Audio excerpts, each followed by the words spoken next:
My name is Stephen D'Amato, and this is my HORT 120 AutoCAD master plan assignment, where we used AutoCAD to recreate our master garden plan. In this presentation, we'll be going over some of the key features of the non-industry specific software, AutoCAD, which I use to draw my master plan. First is model space. Model space is where we work, designing in a 2D plan view format. We use several tools within model space, such as the line, polyline, circle, arc, trim, and hatch tool, as well as many more, each coming together to help us insert different aspects of our design. We use the line and polyline tool to trace the property line and house dimensions. We use the circle tool to insert all of the plants and shrubs, utilizing the copy and paste feature to make it more quick. The arc tool allowed us to trace the unique shapes of the garden beds, specifically the 3-point arc tool. This made tracing these otherwise hard and complicated shapes easier. The hatch tool helped us insert a hatch pattern on the front walkway. We also used tools that helped us edit our design after the drawings were in. The trim tool snips off extra line segments that we might have accidentally drawn in. The move tool selects entire objects to be moved around. The rotate tool allows us to rotate objects to our desired orientation, as well as the grip edits tool, which helped us insert smooth arcs in our design. As for a template, all of our work was done on a background image, which we downloaded from Canvas and inserted into AutoCAD's model space. This helped to keep the drawing aspect very simple. When inserting the background template, we made sure to put it on its own separate layer, naming it background image and locking it in place so it wouldn't move as we traced. Most importantly, we scaled it to proper size, using the scale tool, which we'll cover next. The scale tool is extremely important as it lets us work using real-world dimensions. Selecting architectural units and using the measuring tool to measure a known distance on our master plan, that being the width of a door frame, we allowed AutoCAD to correctly resize the entire image to its proper proportions.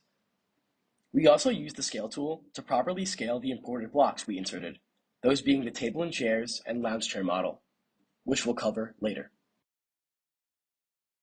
Layers allowed us to stay visually organized while we designed, as they separate each object type from each other. Before starting to draw, we gave each aspect of our design their own layer, corresponding color and line weight. Not only keeping us organized, this also has the benefit of letting someone who is viewing the design, after it is completed, get a better understanding of what each object is that they are looking at. Blocks are pre-made models of various objects that can be directly inserted into the design. We use the website cadblocks.net to download a model of table and chairs and put it onto the back patio. Once inserted into our model space, we use the scaling tool to scale it to its proper size relative to the other objects in the drawing. Additionally, blocks help give a sense of real-world scale and flow to the drawing, as they are typically everyday items which people are familiar with the size of. The user can also create their own blocks. Below is the lounge chair block created by Dr. Moni, which we downloaded from Canvas and put directly into our master plan. To prepare for printing your design, you must move it from the model space to the paper space. This is necessary as all of our drawings are in a 1-to-1 scale, and thus would be impossible to print.